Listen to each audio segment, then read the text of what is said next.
Hello my dear friends, you're on the Military Summary channel, and today we will discuss the situation in Ukraine on the 3rd of February of 2023. Today we have a lot of very interesting updates, so let's start. And first we're going to start with Kherson district. As you can see, there are a lot of icons in this area that says that there were very heavy artillery duels during the previous 24 hours. The Russians are saying that during those artillery duels, the Ukrainians lost around 4 artillery systems in this area. 1 Akatsiya howitzer, 2 Gvazdika howitzers, and 1 HIMARS in this area. The Ukrainians didn't make any attempt to cross the river, but I believe that the next days we're going to see more attempts of crossing Dnipro and more attempts to establish bridgehead on the Russian side of Dnipro River. When talking about Zaporozhye, the Russians reported that they were attacking the 108th Brigade in the vicinity of town Levadnaya and Marfopol and Lugovskoye, and 110th Brigade as well. But there were no clashes in this area. The Russians didn't make any attempt to start any offensive operation from their side. The Ukrainians didn't make any attempt as well. Now let's talk about Ugledar. As you can see, there are no icons in this area at all, but this morning some Russian military experts or officers on the ground reported that they started another wave of counter-offensive operation or offensive operation in direction of Ugledar, and also they reported that as a result of those attacks, of those clashes, the Russians managed to establish half encirclement of Ugledar. But as you can see, if we take a look at this map, there are no updates, so I'm not even sure whether that information was true or it was some kind of speculation. But when talking about the Institute of Study of War or other different Western sources, they confirm that the Russians are moving more reserves in direction of Pavlovka, Nikolska, and that the next days the Ukrainians expect another offensive operation in this area, and that the Russians still want to establish control over Ugledar, and they still plans to move further in this direction of Kurakhova. When talking about Donetsk itself, as you can see, there are also a lot of updates. Also, the Russians continue their artillery duels in this area. And when talking about this area, the Russians reported that gave us first report of destroying Nasam's system and another .U system, .U system in this area. One more time about Zaporozhye. The Russians reported that during the previous 24 hours they managed to destroy 20 soldiers and 4 artillery systems, M777, 2 howitzers D20, 1 howitzer D30. So as you can see, the Russians, maybe they prepare. If you remember, before the Russians started offensive operation in the vicinity of Ugledar or Solidar, they were doing the same thing. There was like a week or two of effective artillery duels, and they were trying to suppress the Ukrainian artillery power, and after that they started offensive operation. So now, then there was a small pause just for 2 or 3 or 4 days, and now we see that the Russians started artillery duels again, and now they're trying and they want to reduce the artillery power of Ukrainians as much as possible. Furthermore, when talking about the weather in this region, we can say that, if you remember a few days ago, I told you that the next day there's going to be another window when the Russians are able to start offensive operation, and today the weather and the temperature is below 0 by Celsius, so we can say that if the Russians are planning to start anything, today is the first day to do this. And there are a lot of movements on the ground, there are a lot of interesting updates, and we will discuss them. When talking about Donetsk, as you can see, Donetsk is under very heavy fire from the Ukrainian side, but no more updates. There were no updates about the losses or casualties among civilians. Maybe we'll see them later or something like this. Very interesting updates are coming from Bakhmut, from this area. If you know, the Russian source map, as you can see, has been updated. Now, according to this map, we see that the town like Sakov-on-Seti, Nikolaevka is under complete Russian control. Furthermore, today we receive an update that the Russians started movement, or not start, but continue movements in direction of Veselye and Razdolovka, and they're showing some kind of icon in the vicinity of the town by the name of Bilogorovka, the Donetsk Bilogorovka. And I believe that the next days, during the next days, I believe that the towns like Razdolovka and Veselye are going to fall, and the Russians will increase the pressure in direction of Seversk. When talking about Bakhmut, there are a lot of information about Bakhmut. Some sources are saying that the Ukrainians took a decision to leave Bakhmut.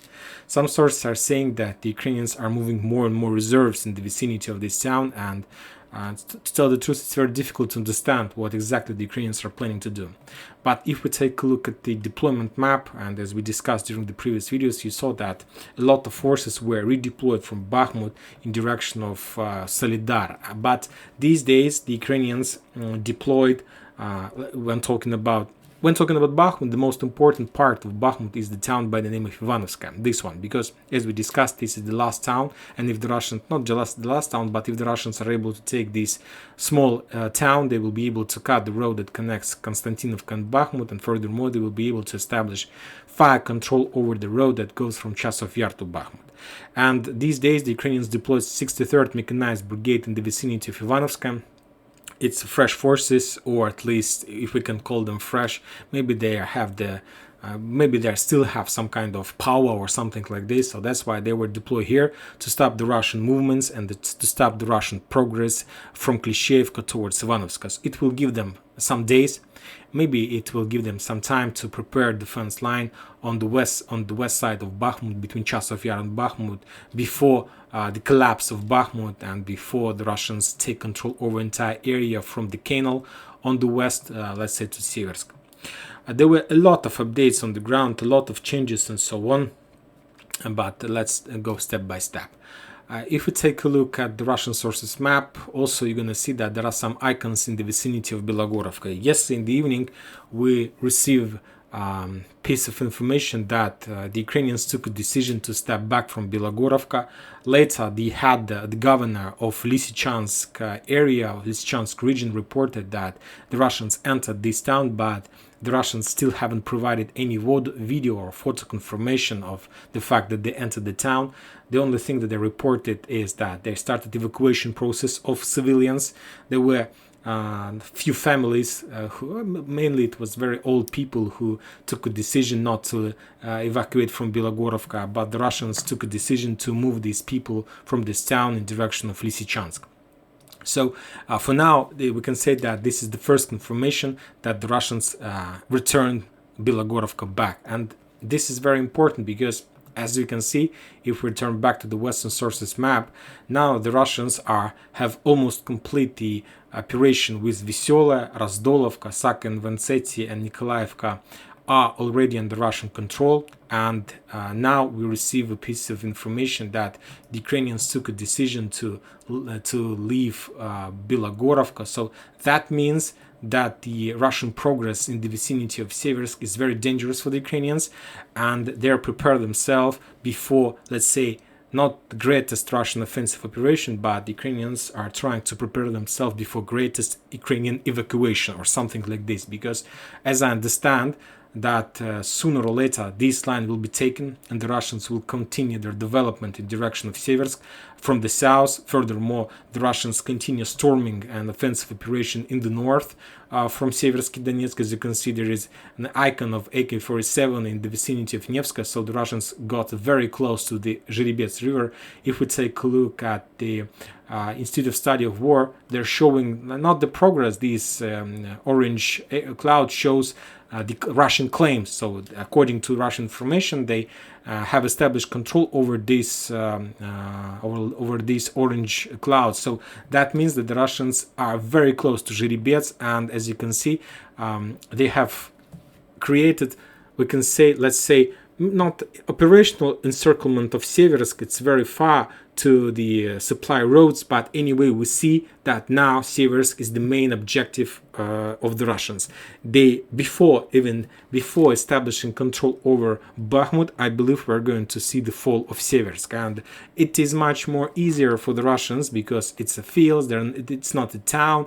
It is very difficult for the Ukrainians to hide. Furthermore, the Russians are able to attack from many sides and so on. Furthermore, the Ukrainians haven't prepared their defense positions. Maybe they didn't expect that the Russians are able to take control over Solidar and that they will start development from the south in direction of Seversk. There are a lot of things, things to understand, but anyway, we see, and the fact that the Ukrainians took a decision to step back from Bilogorovka, they just want to be on the safe side. So we can say goodbye to storm operation of Kreminaya. The Ukrainians, to tell the truth, it's the biggest epic fail from the Ukrainian side, to tell the truth. I can't even calculate the losses and the losses of among manpower, armored vehicles, and artillery systems that Ukrainians had during the process of storming of Kreminaya. They lost a lot of soldiers while storming Liman. If you remember that, the previous Liman defense operation, the Ukrainians lost hundreds, maybe thousands of soldiers in the Serebryanka forest. The Ukrainians lost thousands of soldiers while moving in direction of Peshchana and Chervona Popovka. And now the Ukrainians are forced to step back, even without a battle, because if they stand on this bridgehead for another day, it is a very big risk that they can be encircled from the Russians, and they will be encircled if they stay for another day in this area. And now they are forced to step back without even fights or even any clashes. I believe that Ukrainians have a lot of information from their intelligence about upcoming Russian greatest offensive operation, and more and more Western sources, it's like 99% that the Russians will try to attack from the north, from Belgorod in direction of Izium, and they will try to encircle Slaviansk and Seversk, and they will try to attack these forces from the west side. It's like the most obvious scenario that everybody understands the Russians will try to implement, because everything is prepared, is ready to do this. And that's why the Ukrainians are forced to step back. When talking about Donetsk area, the Ukrainians during the previous 24 hours lost around 40 soldiers and one artillery system stopped by. Another radar, INT-PQ-37, also the Ukraine lost one fuel depot and two ammo depot. Furthermore, it's very interesting as well. When talking about Kherson, during the previous 24 hours, the Russians destroyed 3 ammo depot in this area. And mainly during the previous 24 hours, the Russians reported that they destroyed up to 7 ammo depot and 1 fuel depot. So this is also a very important note. As you can see, the Russians try to destroy and try to reduce the Ukrainian possibilities even to defend, to move, to be flexible and mobile. Something very huge is going to happen within the next maybe even 4 days. I believe so, because there are a lot of signals that saying that something very big is going to happen during the next days. Furthermore, if we take a look at deployment map, we're going to see also very interesting update. The Ukrainians deployed 72nd Air Mobile Brigade in the vicinity of Raya Alexandrovka, this one. This is the town I'm talking about. Let's return back to Western sources map. Raya Alexandrovka, this one. So the Ukrainians now deployed the 77th Brigade in the vicinity of this town with the one purpose. If we take a look at Raya Alexandrovka, this is the only road, this is the only cross that Ukrainians can use for evacuation of Seversk group. So they need to be sure that this bridgehead is under their protection, that there are fortification, and that they have time, power, manpower, enough of fortification to proceed and to continue evacuation process of Seversk. Because if Raya Alexandrovka falls, the entire Seversk group will be encircled. And I'm talking not about 1 or 2,000, we're talking about 15-20,000 soldiers who depends on this area. And this is about this redeployment. When talking about Liman front line, the Russians reported that as a result of clashes in Liman bridgehead, the Ukraine lost around 70 soldiers. As you can see, it's not the first day in a row when the Liman is the area with the heaviest losses from Ukrainian side. They lost up to 3 armored vehicles and 2 artillery systems, and another ammo depot in this area. When talking about Kupiansk front line, there are the same picture in this area. The Russians were attacking 103rd, 92nd brigades in this area, and Ukraine lost around 40 soldiers, 1 armored vehicles, and another radar in this area, and also Ukraine lost another ammo depot in this area. Another important thing that I noted from the reports of Ministry of Defense of Russian Federation, that I believe that today maybe is the 3rd or 4th day in a row when the Russians are saying that the losses among armored vehicles from the Ukrainian side are very low. very low. When talking about, let's say, Kupiansk, the Ukrainian lost just one armored vehicles, and it's not a tank or even armored vehicle, it's maybe just a regular car. When talking about Liman area, the Ukrainian lost just three vehicles, armored vehicles in this area, and it's also not maybe even a tank. When talking about Donetsk area, it's the area between, let's say, Bilogorovka to Donetsk. The Ukrainians haven't lost even a single unit of armored vehicles. When talking about Zaporozhye area, it's area from Ugledar, let's say, to Orekhov, the Ukrainians haven't lost even a single armored vehicles. I'm not saying that Ukrainians are so lucky or they find a solution how to hide their armored vehicles, tanks, infantry vehicles and so on. I'm just saying that maybe the Ukrainians do have a lot of problems with this type of weapon, and everything says that they do have problems with this. Or another option, maybe the Ukrainians took a decision to evacuate all their tanks, all their armored vehicles to the back just to save them, and to save before the Ukrainian greatest offensive operation. We know that Ukrainians will receive a lot of Western weapons during the next weeks.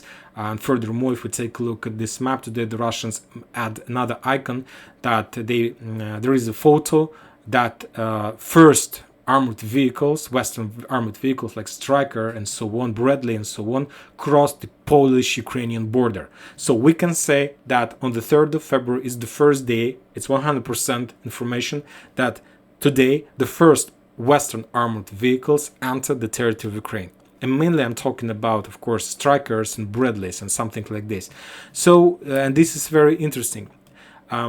Furthermore, so as you can see, the losses among armored vehicles, the Ukrainians decided to reduce. It's one option. It's the best case for the Ukrainians. And the worst scenario is that they don't have like armored vehicles at all. So they have, but the number of armored vehicles is so low that they can use. There are a lot of armored vehicles, but they're no longer able to use them because they're broken or damaged or something like this, and there are not enough of armored vehicles just to do anything on the front lines. And this is also very interesting.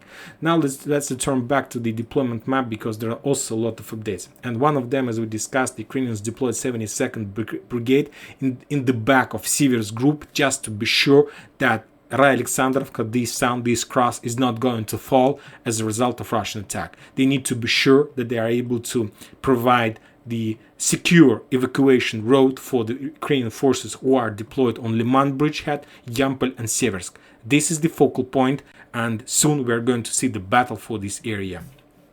Another important thing is that, if you remember, when talking about Bakhmut and Solidar, there used to be 30th Mechanized Brigade, but when talking about this map, I mentioned that the Ukrainians were forced to redeploy this brigade very back in the vicinity of Zhytomyr, and I believe that this brigade were completely damaged or destroyed, so that's why the Ukrainians were forced to move this brigade back to fulfill it. And we know that there is a mobilization process these days, and I believe that by this action they want to restore the power of this brigade. Furthermore, when talking about Lvov, we can see another 125th Territorial Defense Brigade in this area as well. So the Ukrainians these days, they are doing mobilization process, and they replaced or redeployed their 125th Brigade in this direction just to fulfill this brigade, and then they will send this brigade back.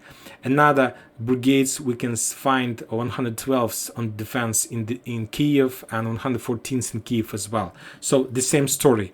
There is a very fast, or maybe I don't know how to say, mobilization process, and the Ukrainians collecting new brigades during these days. Another interesting updates: the Ukrainians moved from Bakhmut 24th Mechanized Brigade, and now this brigade is deployed in the vicinity of Kramatorsk. So this also tells a lot. First of all, this brigade were defeated as well during the battle for Bakhmut and Solidar, and now they need to fulfill this brigade. So that's why the Ukrainians took a decision to move this brigade back from Solidar-Bakhmut front line. When talking about Terezk, the Ukrainians deployed another brigade in this area, very interesting, 101st Brigade for the protection of general staff. I'm not sure about the purpose of this brigade, but the Ukrainians took a decision to increase the power of their group, of their army in New York Terezk agglomeration. Furthermore, when talking about Ivanovskaya, as we discussed, the Ukrainians deployed 63rd Brigade just to stop and slow down the Russians, and there is another mechanized brigade, 53rd, and now we can find this brigade in the vicinity of Dnieper. Another situation, the same situation, to replace the losses, to bring more manpower and to restore the power of this brigade. So as you can see, these days we see that the Ukrainians are preparing for the reformation of the front. Anyway, we are going to see very soon the real reformation of the front. And the question is not about whether they're going to be greatest Russian offensive operation or if the Ukrainians are able to stop the Russians. No, the question is where the Ukrainians can stop the Russians. Of course, I understand that my projection that the Ukrainians will be able to stop the Russians on the line of Slavyansk, Kramatorsk, and so on. And during the winter, in the beginning of spring, the Russians will get this line anyway. But the question where the Ukrainians are able to stop the Russian group who is going to attack from the north, and anyway they're going to attack. And the coming updates about the fact that the Russians are not going to give up in Ugledar tells me that they understand that Ugledar is a part of greatest Russian offensive operation. It's a part, and they can't start this offensive operation without closing all issues around in the vicinity of Ugledar. So that's why the attack from the south is also a possible attack of the Russians, and the question is where the Ukrainians are able to stop the Russians in the vicinity of Ugledar. Of course, I'm telling you, within the next few days, we're going to see a very powerful push from the Russian side. And not just the situation on the ground tells me this.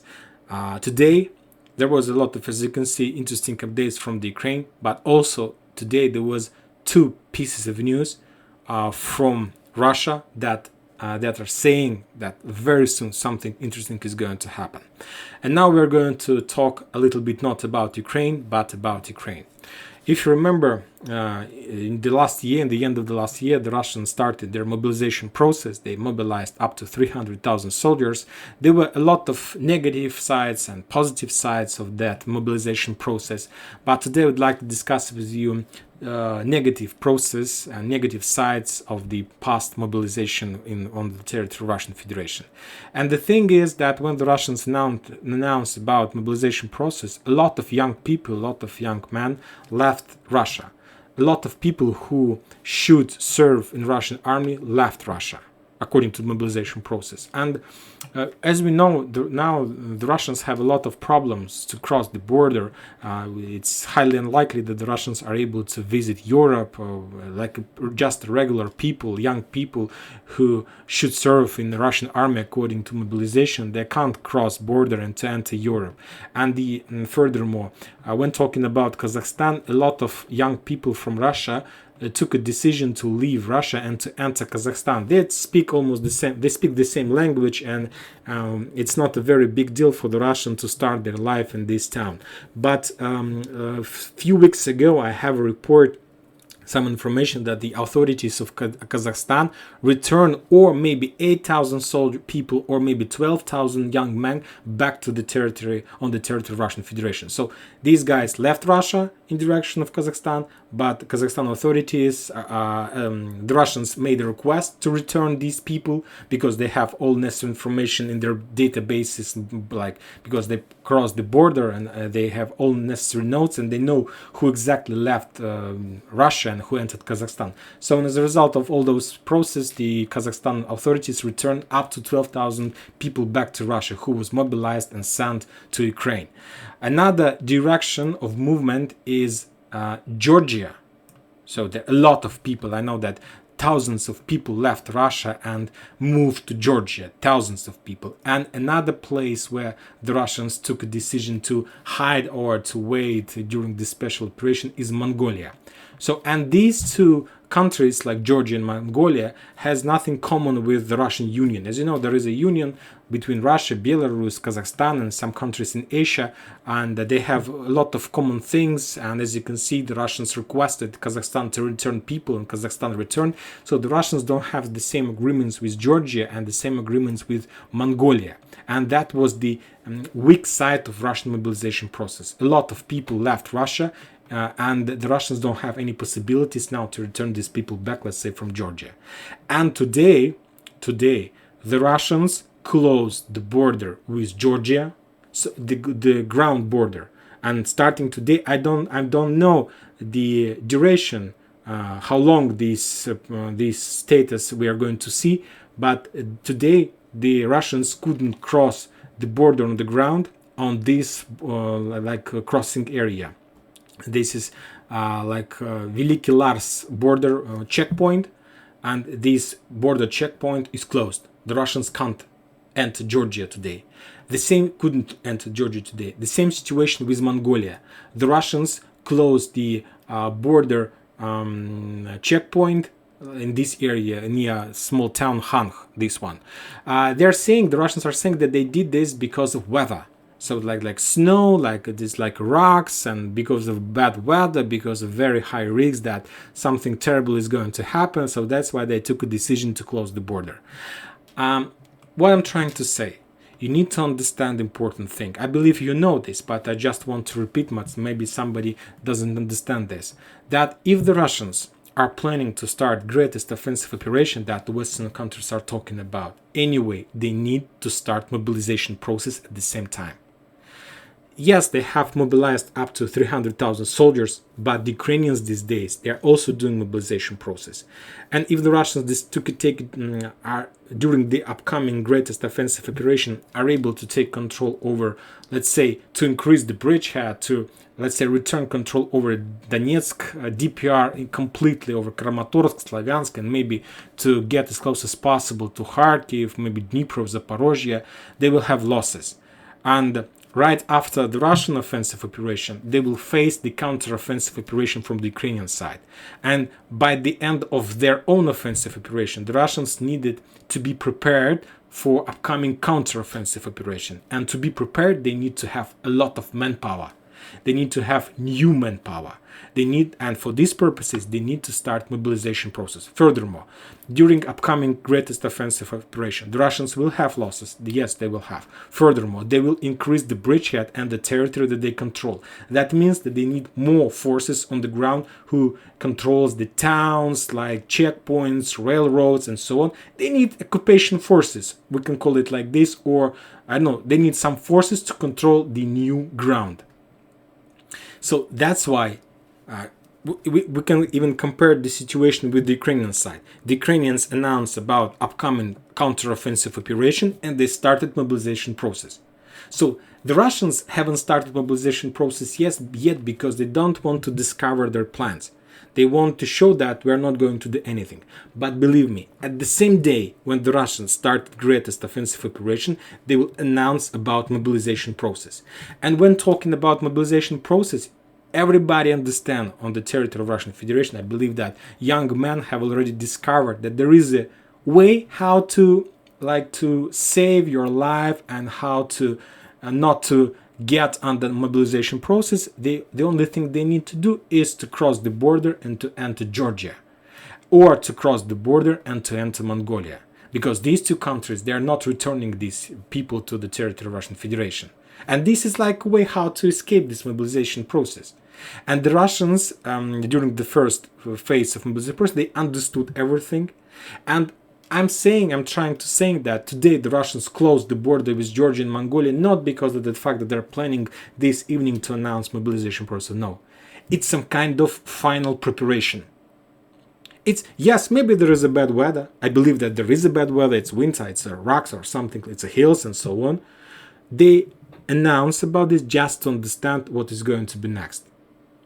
They started this process to analyze how this closing of the border will affect the Russian civilians, and all the things media sphere in this country, to make to learn a lot about the situation.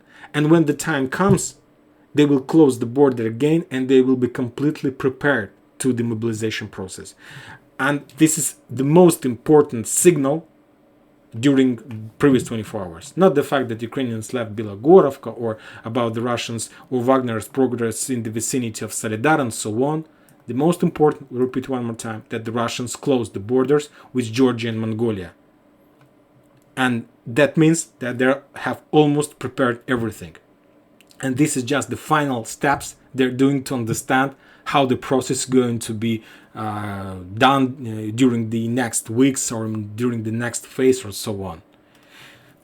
So we'll see. We'll see what is going to be next. We'll see what's going to be next. Anyway, I'll tell you one more time. The Russians, according even to the map of Institute of Study of War, have significant progress in the vicinity of Liman.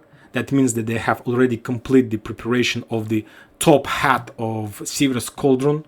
Furthermore, the Russians will attack from the north. They need to get to Izium because they need to encircle Slavyansk-Kramatorsk from the west.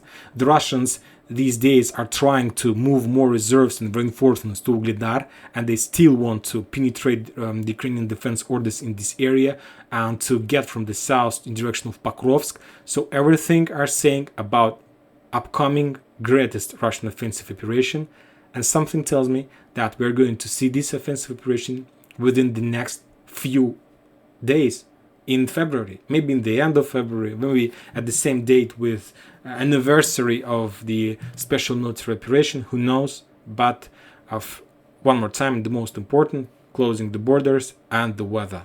These days and by the end of the next week, we're going to see the temperature below zero.